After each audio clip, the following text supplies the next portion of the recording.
করবেন না।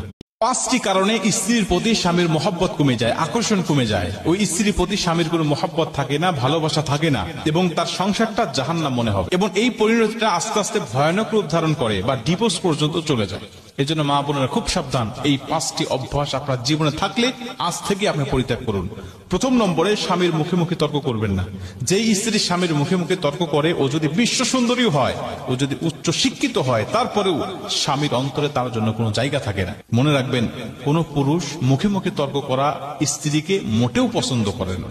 আর যদি কোনো স্ত্রী কালো হয়, কুচ্ছিত হয়, কিন্তু সে মুখে মুখে তর্ক করে না, স্বামী যেটা বলে সেটাই মেনে নেয়, স্বামীর আনুগত্য করে, ওই স্ত্রীর জায়গা স্বামীর কলিজার মধ্যে থাকে। এজন্য স্বামীর মুখে মুখে তর্ক করা, স্ত্রীর প্রতি স্বামীর আকর্ষণ কমে যায়, মহব্বত কমে যায়, এটা করা যাবে না। দ্বিতীয় নম্বরে, স্বামী যেটা বলে জিদ করে তার অন্য কিছু করা, উল্টাটা করা। স্বামী বলেছে ডানে যেতে হবে, আপনি বলছেন না আমাকে বামে যেতে হবে। স্বামী বলছে বামে যেতে হবে, আপনি ডানে চলে গিয়েছেন। স্বামী একটা যুক্তি দিচ্ছে, আপনি তার যুক্তিটা অ্যাভয়েড করে নিজে আরেকটা যুক্তি দাঁড় করাচ্ছেন।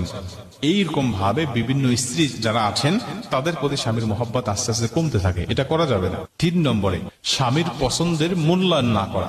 স্বামী যদি কোনো বিষয় পছন্দ করে, আপনি তার বিষয়ে কোনো মূল্যায়ন করলেন না। আপনার জন্য একটা পোশাক নিয়ে আসছে, সে পছন্দ করে, আপনি বলছেন ধুর, কি পোশাক নিয়ে আসছো, এটা কি কোনো মানুষ পরে?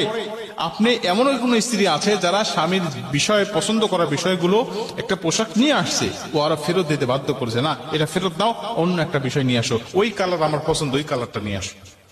স্বামী জীবনে আর কোনোদিন তার জন্য পছন্দ করে কোনো পোশাক নিয়ে আসবে না, এবং তার প্রতি মহব্বত আস্তে আস্তে কমতে থাকবে। 4 নম্বরে, স্বামীর পরিশ্রমকে মূল্যায়ন করা বা স্বামীর কর্মক্ষেত্রকে মূল্যায়ন না করা। স্বামী যে পরিশ্রমটা করছে, এই পরিশ্রমকে আপনি কোনো মূল্যায়ন করছেন না। স্বামী যে কর্মক্ষেত্রে কর্ম করছে, বা আপনার যে ইনকাম সোর্স, হালাল রুজির যে মাধ্যমটা রয়েছে, এই মাধ্যমকে আপনি মোটেও মূল্যায়ন করছেন না। সারাদিন অফিস আদালতে কাজকর্ম করে স্বামী বেচারা এসেছে, আপনি বলছেন তুমি কি করো সারাদিন? আমি সারাদিন আমার সংসারের মধ্যে কত কাজ করি, ছেলে মেয়েকে সামলাই, খাবার দাবার রান্না করি, কাপড় চোপড় ধুই, বিভিন্ন কাজকর্ম করে আমি তো একদম টায়ার্ড।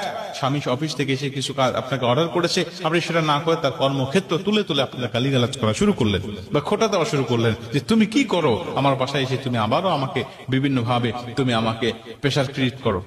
এভাবে আপনারা স্বামী কর্মক্ষেত্রকে কখনো অমূল্যায়ন করবেন না, মূল্যায়ন করা শেখেন। যদি অমূল্যায়ন করেন, তখন তার আস্তে আস্তে মনটা নষ্ট হয়ে যাবে, এক পর্যায়ে আপনার প্রতি তার মহব্বত আর ভালোবাসা থাকবে না। এবং 5 নম্বরে, স্বামীর মতামতের বাহিরে কোনো কাজকর্ম করা। স্বামী একটা মত দিয়েছে, আপনি সেই মতামতের বাহিরে চলে গিয়েছেন। স্বামী একটা বিষয় আদেশ করেছে, আপনি সেই আদেশটা না করে আপনি অমান্য করেছেন। আল্লাহ রাসূল বলছেন, কোন স্ত্রীকে যদি আল্লাহ পাক মানুষকে সেজদা করা জায়েজ করত, তাহলে প্রতিটা স্ত্রীকে বলে দিত যেন তার স্বামীকে সেজদা করে। এটা আল্লাহ রাসূল এমনি এমনি বলেন নাই, কারণ সেজদা দেওয়া মানুষকে জায়েজ নাই। তাহলে নবী বললেন কেন? বললেন শুধু একটা মাত্র কারণ, সেটা হলো স্বামীর হক, স্বামীর গুরুত্ব বোঝানোর জন্য।